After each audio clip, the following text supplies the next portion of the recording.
Hi, Albert Einstein, he had a very interesting statement. He said, if I had an hour to solve a problem, I'd spend 55 minutes thinking about the problem and 5 minutes thinking about solutions. Of course, we know Albert Einstein is one of the most influential physicists of our time. And so Albert Einstein seemed to have some wisdom in this. I wanted to really cover this point, and I think this is going to be of some benefit to you in your personal life and in your professional life. Everyone, every day, is spending time solving problems. You solve problems in your workplace, and you also solve problems in your personal lives. And we spend a lot of times considering what kind of solutions would we do to solve the problem. We just really haven't analyzed the problem.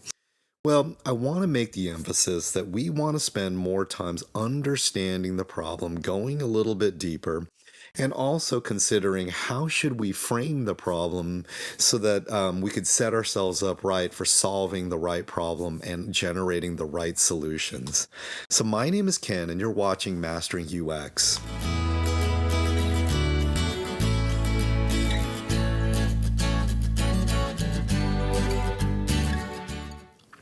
So let's take a stab at writing some how might we statements.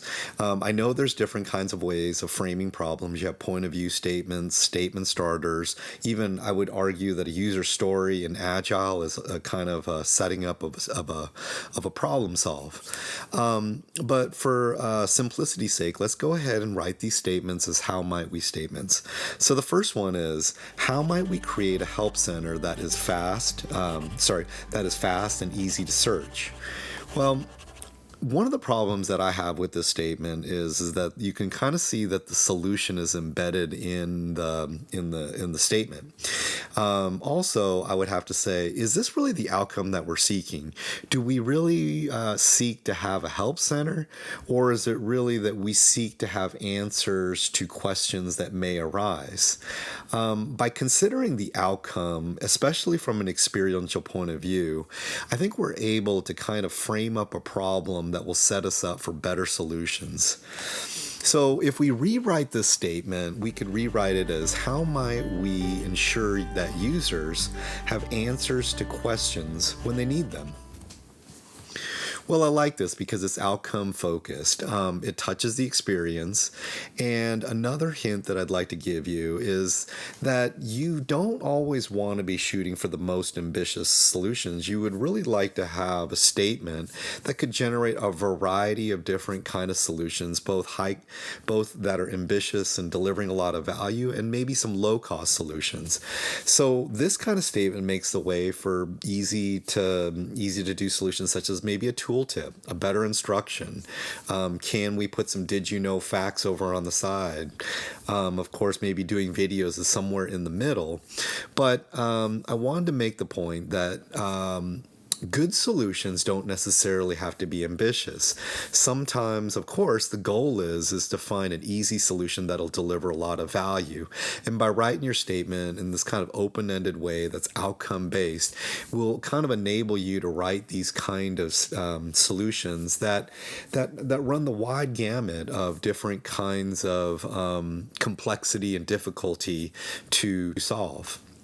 Okay, so let me give you another example, and that is, how might we reduce traffic in DC by 20%? Or how might we reduce traffic by 20%?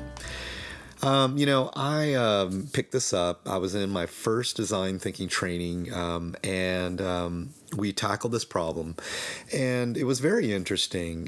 What we found was the problem statement that we chose ended up being too ambitious.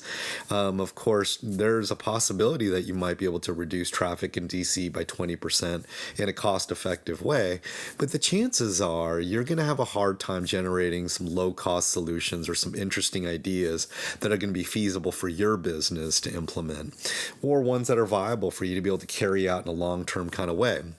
So while the statement is inspirational, the statement also is noble, and that it would probably help reduce the environment. There's a lot of good things, and maybe there is a certain kind of player in the industry that would be able to solve such a problem.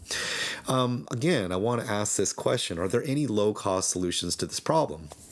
So another way you could rewrite this problem is taking a little bit of a different angle on it. And when you're writing problem statements, it's always good to just kind of look at things from a different angle. Am I looking at it from the user's experience point of view? Am I looking at it from this kind of angle that no one's thought about? And so this question is, how might we make commuters more productive during their commute?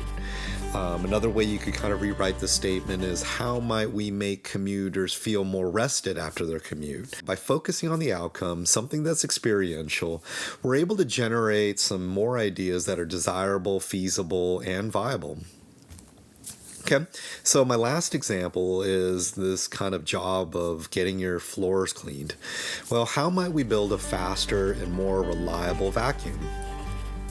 Well, the problem that with this is it's quite incremental. It's almost beckoning for just kind of a better mousetrap.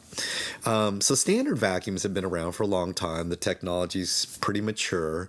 We don't expect there to be these leaps and bounds technology in the next year. So one thing that you can do is you can always kind of peel back the onion by asking another why. Why do you want a faster vacuum? Why do you want a vacuum that's more reliable? And if we reflect upon those experiences, we know that vacuuming can be very difficult. We want to get it over with quickly. Of course, we know we're busy in our regular lives, so it takes us away from doing the things that we really want to do. And so if you kind of reframe this problem, you might want to just say, how might we make vacuuming easier to do? And in this kind of way, I think Roomba has a very interesting take on this. Roombas actually aren't that fast. They can, take almost 3 times longer than I would do to vacuum a certain kind of area. You kind of see it's kind of learning the room. But, eventually it can get the job done, especially if you have one of the more expensive models. And, but they saw the problem interesting. It takes a long time, but it doesn't take your time. The other thing is these Roomba vacuums are actually not that powerful, but because they're able to move a little bit slower, they're able to kind of do things pretty efficiently. And they really kind of looked at the problem from a different angle, how it takes the user from having to do the work. It's possible that they might be able to leave the house and let the Roomba do its thing and come back, and hopefully it didn't get caught on a rug. I'm kidding. And I'm sure the technology is going to get better. And my point is not that is a Roomba vacuum good or bad. My point is that Roomba chose a different problem to solve. So hopefully these kind of examples, they give you some insight on how to frame problems better and to generate solutions in a better way. So the next time that you're trying to solve a problem, you might want to put these things into practice. First of all, are you spending enough time considering the problem? Are you peeling back the onion, asking the extra why? And then are you staying outcome focused? And then my final tip is, and I don't see it a lot written down, is, are you thinking about the outcome from an experiential point of view? So hopefully you found this kind of interesting, and hopefully you put these things into practice and find that there's benefit in both your personal life and your professional life. If you like this video, if you found it useful, if you found it entertaining, please like the video, and then also please subscribe to this channel if you haven't done so already. It would support me. Thanks. I'll see you on the next episode.